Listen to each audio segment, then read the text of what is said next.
Hello, and welcome back to the Sunday special episode of the U Up Podcast. I'm Jordana Abraham. And I am Jared Freed. So good to be back here with you, Jordana. We love a Sunday special, don't we? Love a Sunday special. Great to send to someone who's having a little trouble. Their New Year's resolution is to get out there, is to be dating more. Maybe they're having an issue.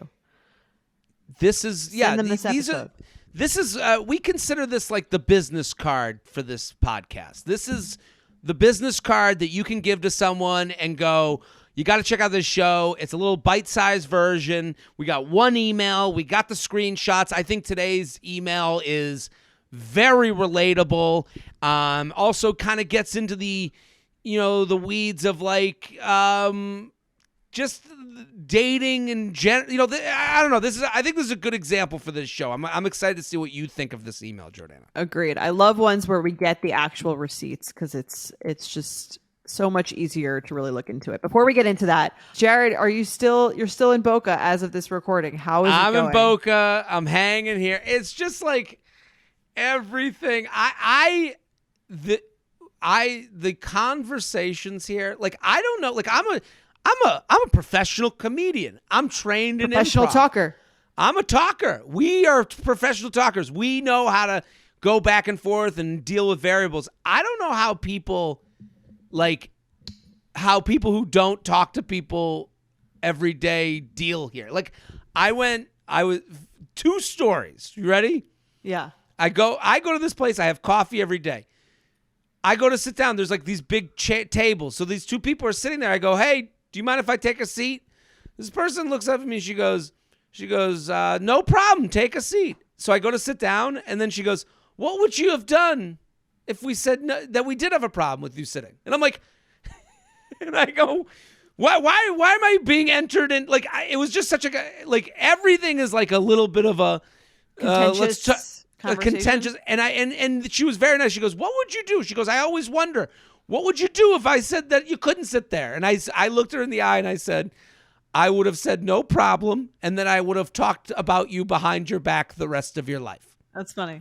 And she laughed and we all had kind of a laugh. But like, I was ready for that conversation. Like, there are so many times where I'm like, how does someone who doesn't want to talk to anybody deal here? So do you like it there? I'm like a little. I get very confused. I love it. I love every second of it. Because that's the thing. I love characters. I was thinking about this before we taped today. I was like, I can understand why some people are just like, I can't be around my family. I can't be there. I can't deal with it. I come here and I am like front row tickets to the show.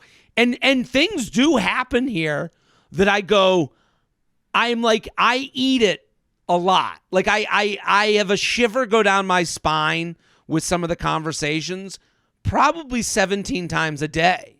Like people's, but then I go, I think it's funny. Like I can deal with it. Like I think I'm okay at it. Like I had a woman the other day. She goes, is that the famous Jared Freed? And you hear that. And I'm like shuddering. I'm like, you want to like look at everyone and go, I'm not famous. I don't think I'm famous. Like you want to like, it's always embarrassing. You should bring sunglasses for that moment. Right. Don't talk to me, bitch. How is there is there a dating scene around there in this like community? Not in the community. I'm getting, people want, I get approached to, do you want to be fixed up? And it's like, I don't know, bring me your wares. Like there's a point where it's like, I don't want to be the one pushing these agendas. Send me a picture. Right. Send me a picture. What am I going to say to them? Someone shouldn't be allowed to ask, do you want to be set up? They should. It's a horrible send question. You a right. First, send the picture, give a description, and then if you're looking to be set up, if not, no big deal. I am now of the opinion, if you use the sentence, do you want to be set up? You are an asshole. You are someone that's looking to be the puppeteer. You want to be the center of attention. This setup is about you, not about me. Because what they're doing is they're putting you in a position where you have to go, please set me up. Please give me love. I'm so alone. I'll take anything you'll give me. I'm starving. And you're like, you want to tell these people like, and what are you supposed to say? No. And then sometimes you'll say no and they'll go, oh, I guess you're not looking. And you go, you not like this. Right. Not like this. Not this way. That's why you don't do it right. I had a person, someone suggested someone to set you up with that I kind of know from a while back. Okay. And I sent them to you over the Christmas break. I kind of had a feeling you weren't going to be interested, but they kind of thought it might be a good match. I thought the personalities might mix. Wasn't sure about like if you were each other's types, but the way to do that, in my opinion, was like, and I didn't want to start off with, I don't think you're going to be, because maybe you are. And I think that can take you too. Well, so then what if we get married and I go, well, that's the only thing I would remember about you. Right. Well, that's the thing. That's why I didn't want to taint that. I just said, so all I do, here's 3 pictures. Here's a brief description of everything I know and the reason I think you could be a good match. No pressure. You always end with no pressure. You said no. I said, cool. No big deal. I mean, I have shivers go down my spine, and it always brings me back to when I would go shopping for clothes with my mom. And my mom would give me, we'd go get a bunch of pants, and we'd go in the dressing room, and I'd put on the pants, and she'd go, what do you think? And I go, I don't like them. And then she would go, why? And I'm like, I don't know. They don't fucking fit. I don't know what else to tell you. I don't like them. Why does this have to be a personal thing? And people do that with fix-ups. If you go, I'm sorry, just not for me. Thank you so much for thanking me, just not for me. Well, why? It's not personal. Right. It's also, not personal. You don't know. My cock didn't move. Is that what you want to hear? My penis said no. How descriptive do I have to be? Why can't I be classy? Yeah, you don't owe someone a reason for the no. I actually think it's better. It's classier. Right. It's classier to not give a reason. Not for me. Not for me. Listen, thank you so much. Just not for me. And it's like these fix-up people, because they have nothing else. They have nothing else to do. They have nothing. I'm just entertainment. I'm dance monkey. Go on the date. Tell me how it went. I don't know. It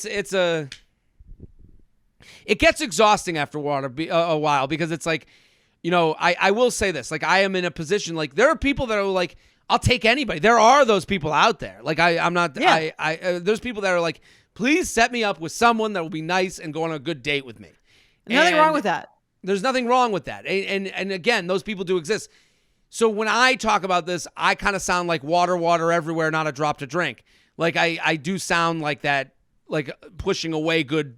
But that's, food. I think, how people should be. I mean, yeah, I guess if you were in a state where you were like, I see what you're saying. Like, what should matter the most? That the person's a nice person, right? Right. But that's not the world we live in. Like, no. Again, if you're searching for a home or an apartment, here's any apartment. Yeah, that could, if I were living on the streets, that would be all that it would take. But I'm not.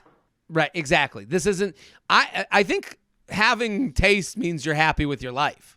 Yeah. Like, I actually do think that. Like, I think, like, that's a big part of it. But listen, this is the reason I love it here. There's passion in the air. My dad, we went to a restaurant the other night, and there were 3 open tables. My dad goes, well, I'm not staying. We gotta go. Like, he just walked out. And I was like, the show has begun. The tables? No, they wouldn't. We had a 7:00 reservation. We were there at 6:42. And we're like, we're here, 7:00 reservation. They're like, we're 20 minutes. And we're like, there's 3 tables open right there. And they're like, 20 minutes. And my dad goes, we have to go. And I'm like, okay. And he's like, I'll go anywhere else. No, I'm not going here. We're done. We're leaving. They got tables open. And I was like, this is the action I don't really have, in New York. That's why I like it so much. I like that. Your dad knows what he wants. Listen, he was hungry. He's trying to diet, and I was like, have like a protein bar. And he's like, oh, just a bunch of calories. Like, he doesn't see things right the way I see them. Your dad's a pretty fit guy. Yeah, aren't we all? Fit, you can look fit and not feel fit. I think that's true. That's the name of the game. Are we ready to get into this? I'm ready. Let's just jump right in. I'll read it. Okay, go for it.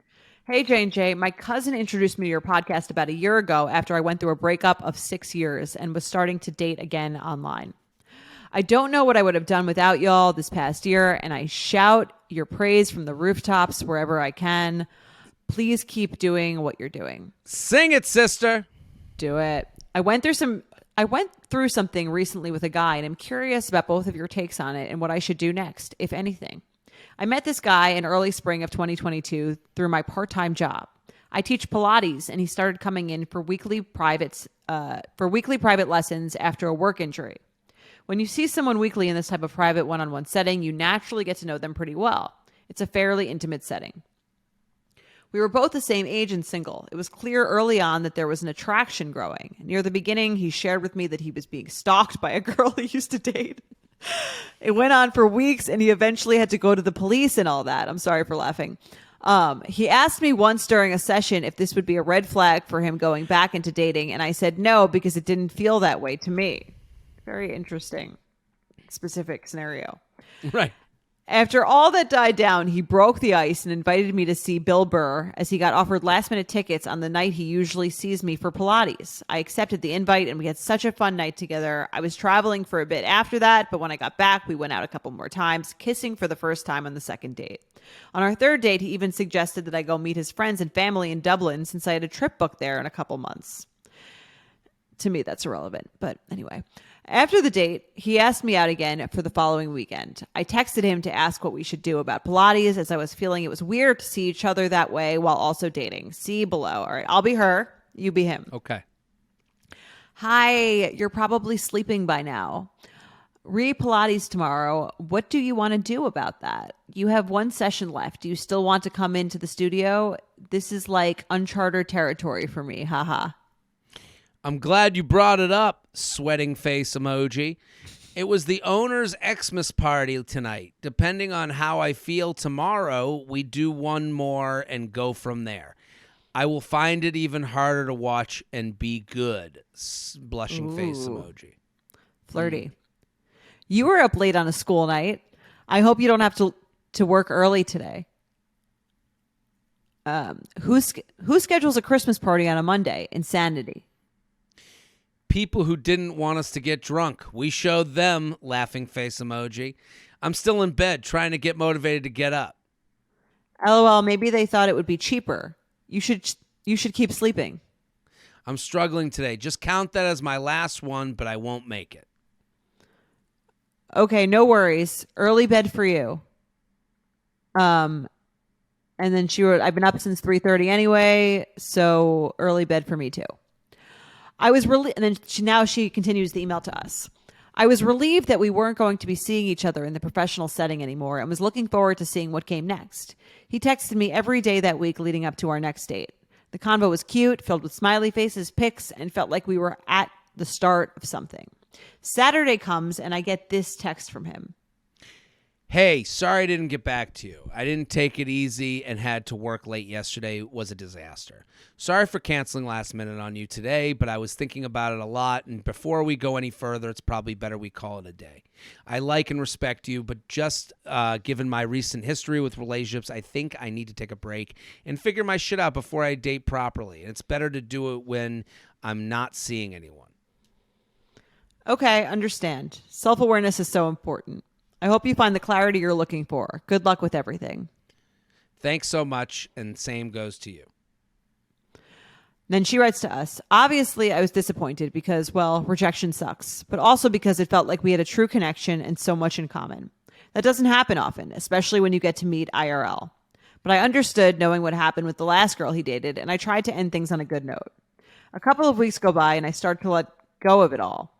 And then I get this message below. I'm sorry about the way it ended. I kind of freaked out because I liked you. Usually it doesn't go well, and I'm still not over that aspect. It's okay. You had your reasons, and I respected that. We all have our stories and past traumas, and we do the best we can with that. I wasn't mad, only disappointed. How have you been? And then she finishes the email to us, and she says, it's now been a couple of weeks later, and he never responded. In some ways, I appreciated the text because it reaffirmed that I wasn't imagining it and that we did have a connection. But the fact that he never responded has me baffled. What was the point of messaging me again, if not to have a conversation? It's not like we left things on a bad note. Was he trying to absolve himself of the guilt he felt? Maybe he was trying to provide further closure? Or was he hoping to open the door and something about my response spooked him away? Would love to get your thoughts and if you think it's over, because I truly can't stop thinking about it. Thanks for all that you do. Disappointed Batch. What do you think? Take us inside the mind of a murderer. The mind of the murderer here. Well, I think to me, I think it's interesting that she's made it everything but what he said. Like, which is he what? said, I'm dealing. First of all, we don't know the story with his ex and the police and the stalking. We know his side of the story. His side. I was thinking that. There's three sides to every story. Your side, my side, and the truth that lies somewhere in the middle.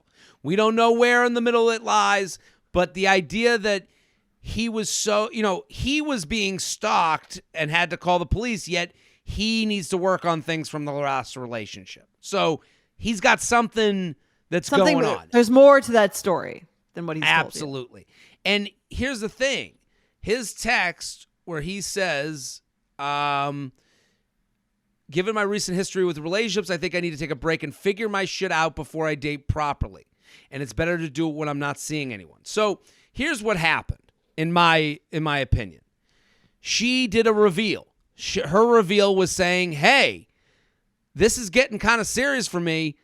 I don't want to mix work and my personal life. He gets that. He plays it cool. He goes, okay.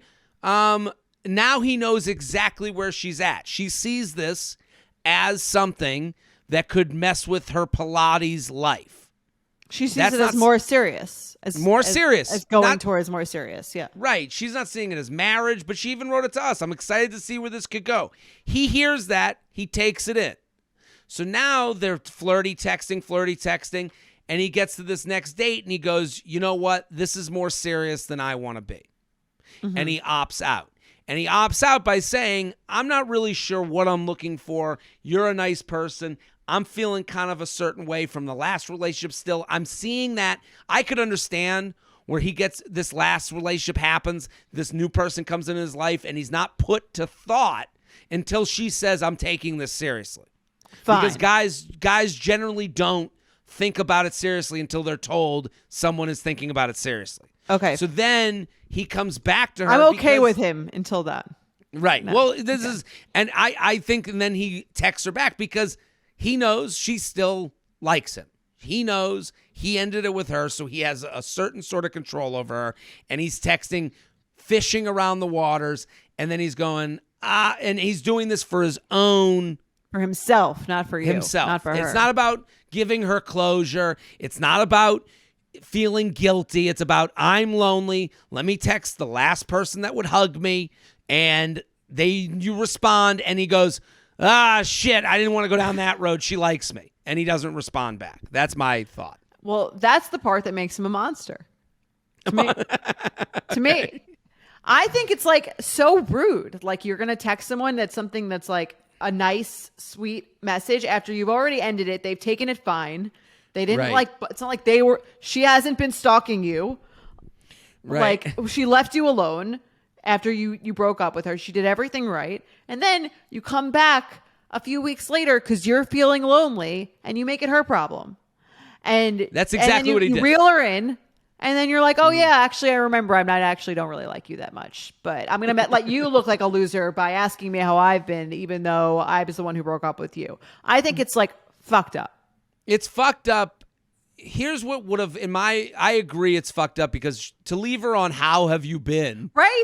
It's not like she was like, come back to me. I need you. I love you still. Like she just was like, let's see where this could go. And she's being maybe some would say too nice. I don't think. I think she's like, I still like him. Let's see. Maybe he's coming back. Sure. So like, he didn't figure do this out. So let's bad. Yeah. No, let's figure this out with a how you been. Let's walk this out slowly. And then if he had gotten back to the how you been and been like, and if he had taken the loss, which a lot of people don't do, and he's not doing, if he was like, hey, you know what? That text was a mistake. I was feeling lonely, and I just thought of you, and I'm still not ready, and I need to be better. People don't do that, but that would be like the most. Right. That would be nice. That would be nice to be like, this wasn't your fault. The nicest thing would be to not do it. Right. But we're all human and we all make mistakes. And if he had said like, hey, you know what? I had a moment. I had a couple beers and I started thinking about you. I'm still not ready. I'm sorry. I won't text again. That's a different story than just leaving her on red.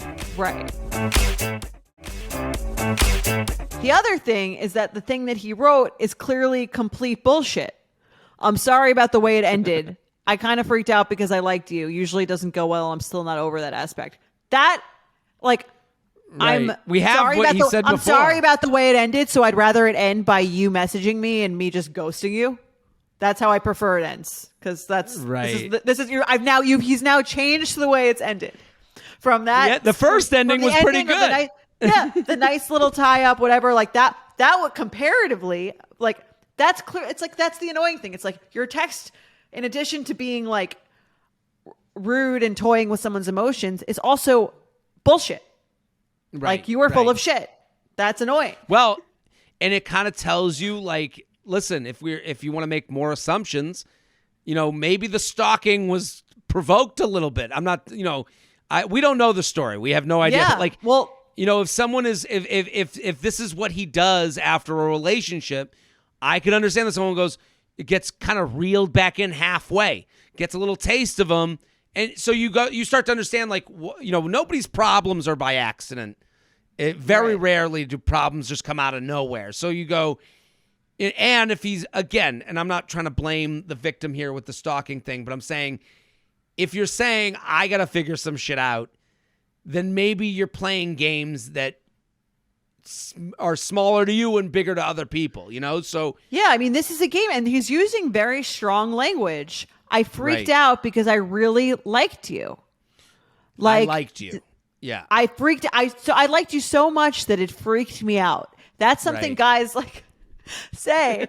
That's like to me, it's like, it sounds like a huge, extremely strong conveying of emotions. I liked you so much that I couldn't even handle it. That's like what we're hearing. I don't think maybe like men are not thinking through the messages they're sending and like what their words mean to.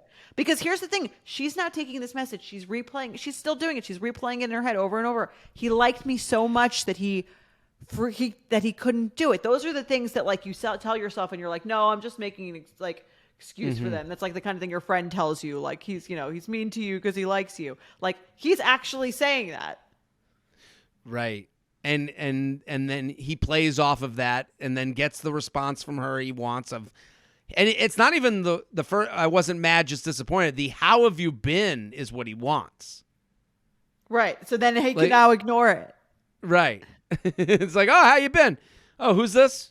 Oh, got what I needed. He's a user. I got what I needed out of that situation. Now I don't. I got the little adrenaline rush to know that you would, and I don't really want to. And I'm not even going to give you. I'm not even going to give you the respect of just like, at least, even if he doesn't have to do the vulnerable thing of, sorry, I texted you, I didn't really like whatever. Even if he was just like in like a shorter wrap up answer, like, I've been pretty good, trying to stay busy.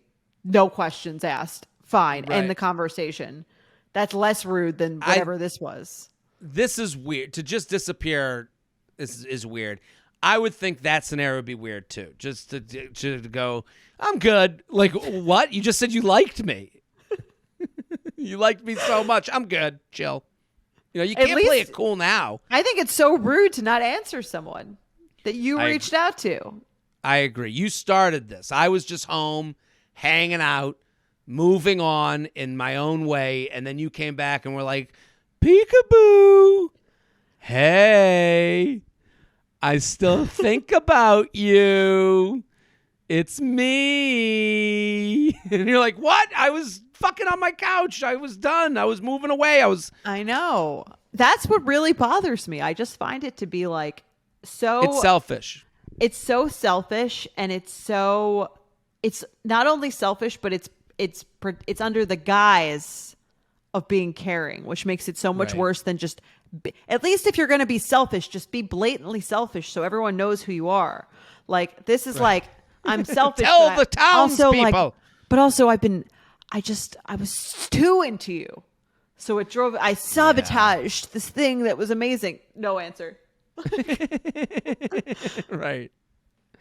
Right. It's, and the thing is, he wants this much of a relationship, not this much.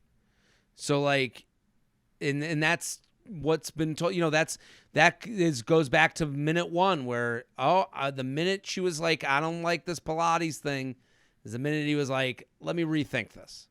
Right. The minute you're like, how are you? Oh, let me rethink this. That's why you never ask a man how he is. Right. Listen, we did it again, right? We did it. Send this to a friend.